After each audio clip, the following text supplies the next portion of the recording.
प्यारे बच्चों, today we study carbon and its compound कि कार्बन क्या होता है और उसके कंपाउंड क्या होते हैं। तो सबसे पहले हमें पता होना चाहिए कार्बन क्या होता है। कार्बन का एटॉमिक नंबर कितना होता है? 6। अब एटॉमिक नंबर को हम रिप्रेजेंट करते हैं जेड से। किससे रिप्रेजेंट करते हैं? जेड से। तो एटॉमिक नंबर होता है 6। तो एटॉमिक नंबर आपको इन्फॉर्मेशन देता है कि नंबर ऑफ प्रोटॉन भी 6 होते हैं और उसके अंदर नंबर ऑफ इलेक्ट्रॉन भी कितने होते हैं? 6। एटॉमिक मास कितना होता है आपका कार्बन का? 12। तो एटॉमिक मास को रिप्रेजेंट करते हैं ए से। किससे रिप्रेजेंट करते हैं? A is equal to neutron plus proton. Neutron plus proton. तो आपका एटॉमिक मास कितना होता है? 12। कितना होता है एटॉमिक मास? 12।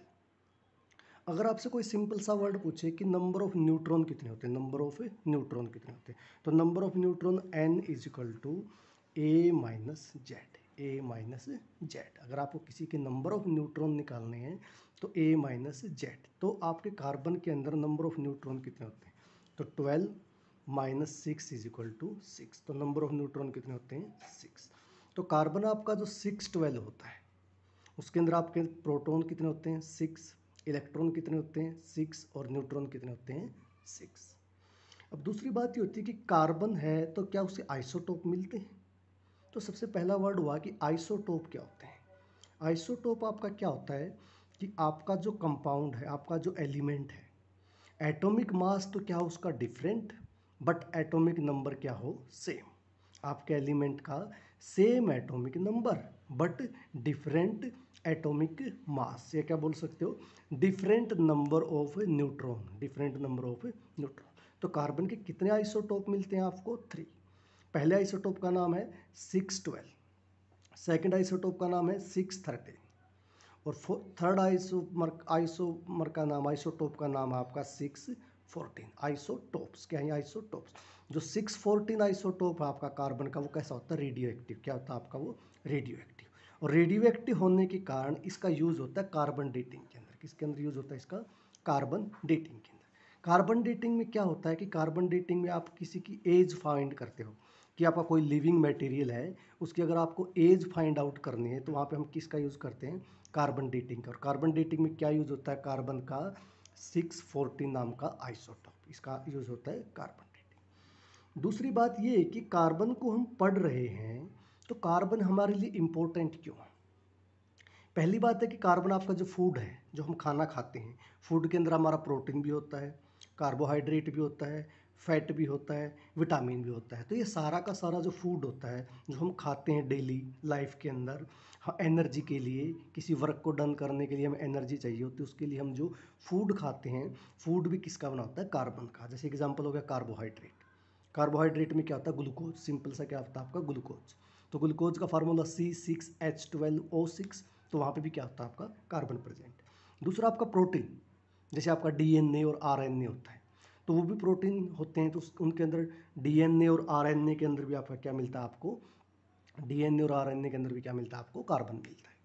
थर्ड आपका जो फैट होता है, जितनी भी आप फैट हो, जैसे घी हो गया आपका, देसी घी हो गया, तो जो फैट होता है, फैट में भी क्या होता है आपका? कार्बन होता है। विटामिन हो गया आपके जी, विटामिन ए, विटामिन बी, ऐसे विटामिन सी, विटामिन डी, तो इनके अंदर भी क्या होता है आपका? कार्बन होता है। दूसरा, जितने हम क्लोथ पहनते हैं, कपड़े पहनते हैं, जो कपड़ों में जैसे आप क्लोथ कॉटन के पहनते हैं, सिल्क के पहनते हैं, तो ये भी किससे बने होते हैं? कार्बन से। मेडिसिन, जो हम डिजीज़ को क्योर करने के लिए, किसी भी डिजीज़ से अपनी बॉडी को प्रोटेक्ट करने के लिए जो हम मेडिसिन लेते हैं, वो उसमें भी क्या होता है? कार्बन होता है। जैसे आप बुक होती है, जो आपकी बुक, आप बुक पढ़ते हो, आप बुक का जो पेपर होता है वो भी किसका बना होता है? कार्बन का। फ्यूल, जो डेली लाइफ में हमें एनर्जी के लिए चाहिए होता है, फ्यूल जैसे सीएनजी, एलपीजी, कोल, पेट्रोलियम, डीजल, कैरोसिन ऑयल, ये सब किसके बने होते हैं? कार्बन के बने होते हैं। दूसरी बात ये है कि कार्बन आपका जो अर्थ क्रस्ट के ऊपर कितने परसेंट पाया जाता है? अर्थ क्रस्ट के ऊपर हमारा कार्बन 0.02% मिलता है। किसमें मिलता है आपका कार्बन? अर्थ क्रस्ट के ऊपर 0.02%। क्या क्या मिल सकता है उसमें आपका? मिनरल हो सकते हैं। क्या हो सकते हैं आपके? मिनरल। मिनरल में जैसे आपका कार्बोनेट हो गए, बाइकार्बोनेट हो गया आपका, कोल हो गया आपका, पेट्रोलियम हो गया। ये आपकी क्या है? कार्बन की, आपके कार्बन इन टर्म में अर्थ की मिनरल में, अर्थ के अंदर जो मिनरल के टर्म में मिलता है वो आपका कार्बन मिलता है। दूसरा, क्या कार्बन आपका एटमॉस्फेयर में भी मिलता है? यस, कार्बन हमें एटमॉस्फेयर में कार्बन डाइऑक्साइड के टर्म में मिलता है। कितने किस में मिलता है? Carbon dioxide. तो कितने परसेंट होती है कार्बन डाइऑक्साइड? 0.03%। कितने परसेंट होती है? 0.03%। और अर्थ क्रस्ट के ऊपर कार्बन आपका कितना मिलता है? 0.02%। 0.02%। तो अब तक हमने पढ़ा कि कार्बन है उसके कितने आइसोटोप होते हैं? 3 आइसोटोप होते हैं, जिसमें सबसे इंपॉर्टेंट आपका आइसोटोप कौन सा है? कार्बन 614। कहाँ यूज किया जाता है? कार्बन डेटिंग के अंदर। कैसा होता है? Radio active. कैसा होता है आपका? Radio active. दूसरी बात हमने पढ़ी कि कार्बन का एटॉमिक नंबर कितना होता है? 6 होता है। एटॉमिक मास कितना होता है? 12 होता है जर्नल से। कार्बन के अंदर कितने नंबर ऑफ प्रोटॉन होते हैं? 6 होते हैं। कार्बन के अंदर कितने नंबर ऑफ इलेक्ट्रॉन होते हैं? वो भी 6 होते हैं। और कार्बन 612 के अंदर आपके नंबर ऑफ न्यूट्रॉन भी कितने होते हैं? आपके 6 होते हैं। एटमॉस्फेयर में कार्बन डाइऑक्साइड के टर्म में मिलता है 0.03% मिलता है। अर्थ के क्रस्ट के ऊपर मिलता है 0.02% में मिलता है। अब आगे हम पढ़ेंगे कि कार्बन, आपका जो कार्बन है, दिस इज द, अब पहले ये बात हुआ है कि कार्बन होता है आपका जो जो मोस्ट ऑफ कार्बन के कंपाउंड होते हैं। Most of carbon compound, most of the carbon compound are poor conductor of electricity. कि आपके जो कार्बन के कंपाउंड होते हैं पुअर कंडक्टर ऑफ इलेक्ट्रिसिटी होते हैं, एक्सेप्ट किसको छोड़ के? ग्रेफाइट को छोड़ के। किसको छोड़ के? ग्रेफाइट को। ग्रेफाइट आपका गुड कंडक्टर ऑफ इलेक्ट्रिसिटी होता है। अब पहली बात हमें ये पढ़ना है कि अब कार्बन है, जो कार्बन के जो कंटेनिंग कंपाउंड है उनके अंदर कैसी बॉन्डिंग होती है। तो सबसे पहले हमें पता है कि कार्बन है, कार्बन का एटॉमिक नंबर कितना है? 6। अब 6 में कैसे लिख सकते हैं? 2 और 4। 2 आपके इलेक्ट्रॉन होते हैं के सेल में और 4 इलेक्ट्रॉन होते हैं आपके एल सेल में। तो कार्बन के आउटर मोस्ट सेल में कितने इलेक्ट्रॉन होते हैं? 4। कितने इलेक्ट्रॉन होते हैं? 4। अगर आपका कार्बन है, अगर 4 इलेक्ट्रॉन लॉस कर देता है, if carbon is loss 4 electron, outer most के 4 इलेक्ट्रॉन को लॉस करता है, तो कार्बन क्या बन जाता है? C4 positive. और अगर आपका कार्बन 4 इलेक्ट्रॉन गेन कर देता है तो क्या बन जाता है? C4 negative. C4 negative. If simple सी बात ये है कि 4 इलेक्ट्रॉन गेन और 4 electron loss, very difficult process, it is very difficult process. तो कार्बन क्या सोचता है कि मैं इलेक्ट्रॉन को लॉस भी नहीं कर सकता और इलेक्ट्रॉन को गेन भी नहीं कर सकता। ये बहुत डिफिकल्ट प्रोसेस है, large amount of energy required रहती है। तो कार्बन ने क्या क्या डिसाइड किया कि कार्बन क्या करेगा? Sharing of electron. क्या करेगा? Sharing of electron. तो carbon take place sharing of electron. तो कार्बन के अंदर कैसे बॉन्ड होते हैं? Covalent bond. कैसा बॉन्ड होता है? Covalent bond. तो कार्बन हमेशा क्या करता है? Sharing of electron. क्या करता है? Sharing of electron. अब शेयरिंग ऑफ इलेक्ट्रॉन करेगा तो कौन से इलेक्ट्रॉन शेयर होंगे? शेयरिंग ऑफ इलेक्ट्रॉन हमेशा कौन से इलेक्ट्रॉन शेयर होते हैं? Outer most electron. कौन से होते हैं? Outer most electron. और जो आप इलेक्ट्रॉन को शेयर करते हो तो हमेशा क्या करता है? Attain noble gas configuration. क्या करता है? हमेशा नोबल गैस की कन्फिग्रेशन अटेन करना चाहता है। कोई भी एलिमेंट अगर कोवलेंट बॉन्ड फॉर्मेशन करता है तो वो हमेशा नोबल गैस कन्फिग्रेशन अटेन करना चाहता है। जैसे अब पहली बात यह है कि नोबल गैस कौन कौन सी होती है? सिंपल नोबल गैस आपकी कौन कौन सी होती है? Helium, neon, argon, krypton, xenon, radon. Xenon और रेडियन। जिनोन को हम बोलते हैं स्ट्रेंजर गैस। क्या बोलते हैं हम? Stranger gas. हीलियम आपकी किसके अंदर यूज होती है? एमआरआई के अंदर। किसके अंदर यूज होती है? आपकी एमआरआई के अंदर। नियोन्स के हम क्या बनाते हैं? बल्ब। क्या बनाते हैं हम? नियोन के बल्ब। नियोन और आर्गन के हम क्या बनाते हैं? बल्ब। अब सिंपल एग्जांपल है, जैसे आपका हाइड्रोजन मॉलिक्यूल है। कैसा मॉलिक्यूल आपका? हाइड्रोजन। तो हाइड्रोजन मॉलिक्यूल के पास कितने इलेक्ट्रॉन होते हैं? 1। हाइड्रोजन के पास कितने इलेक्ट्रॉन होते हैं? 1। तो दूसरा हाइड्रोजन के पास भी कितना होता है? 1। तो ये हाइड्रोजन इसके साथ शेयरिंग करके कितने इलेक्ट्रॉन हो गए? 2। डुप्लेट पूरा कर लिया। इस हाइड्रोजन ने भी शेयरिंग करके कितने इलेक्ट्रॉन कर लिया? अपने डुप्लेट पूरा कर लिया। जैसे ही हाइड्रोजन को एक इलेक्ट्रॉन मिल जाता है तो उसे क्या बन जाती है? नोबल गैस कॉन्फ़िगरेशन, हीलियम बन जाता है। तो हाइड्रोजन हाइड्रोजन के बीच में कैसा बॉन्ड होता है? Single covalent bond. कैसा बॉन्ड होता है आपका? Single covalent bond. Second example लेते हैं हम क्लोरीन का। किसका एग्जांपल लेते हैं? क्लोरीन का। तो क्लोरीन का एटॉमिक नंबर कितना होता है? 70। क्या हुआ? 2 8 7। तो क्लोरीन के आउटर मोस्ट में कितने इलेक्ट्रॉन होते हैं? 7। तो अनदर क्लोरीन के आउटर मोस्ट में कितने इलेक्ट्रॉन हो गए? 7। ये क्लोरीन एटम इस दूसरे क्लोरीन एटम से एक इलेक्ट्रॉन शेयर कर लेता है। क्या पूरा हो जाता है इसका? ऑक्टेट। क्या पूरा हो जाता है? ऑक्टेट। क्या कंप्लीट कर लिया इसने? अपना ऑक्टेट कंप्लीट। और इस क्लोरीन ने अपना इससे एक इलेक्ट्रॉन लेके अपना क्या कर दिया, ऑक्टेट पूरा। तो क्लोरीन क्लोरीन के बीच में भी कैसा बॉन्ड होता है, सिंगल कोवलेंट बॉन्ड। कैसा बॉन्ड होता है हमेशा, single covalent bond. Third example है आपका ऑक्सीजन का। ऑक्सीजन मॉलिक्यूल के आपका एटॉमिक नंबर कितना होता है, 8। तो 2 6 कितना होता है, 2 और 6। तो ऑक्सीजन मॉलिक्यूल के आउटर मोस्ट में कितने इलेक्ट्रॉन होते हैं आपके, 6। तो ऑक्सीजन को अपना ऑक्टेट कंप्लीट करने के लिए कितने इलेक्ट्रॉन की रिक्वायरमेंट रहती है, 2। Then this oxygen are shared this 2 electron to formation to complete their octet, and this oxygen undertake 2 electron to their complete their octet. then oxygen are formation हमेशा double bond. तो oxygen molecule के अंदर आपका covalent bond double covalent bond होता है। कैसा होता है, डबल कोवलेंट बॉन्ड।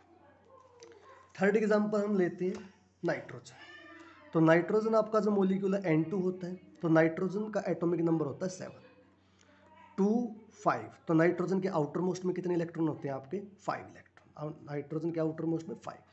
तो एक नाइट्रोजन को अपना ऑक्टेट कंप्लीट करने के लिए कितने इलेक्ट्रॉन की रिक्वायरमेंट रहती है, 3। तो this nitrogen are shared 3 electron of this nitrogen, and this nitrogen are shared 3 electron of this nitrogen. तो नाइट्रोजन कैसा बॉन्ड प्रेजेंट होता है, ट्रिपल बॉन्ड। कैसा प्रेजेंट होता है, ट्रिपल।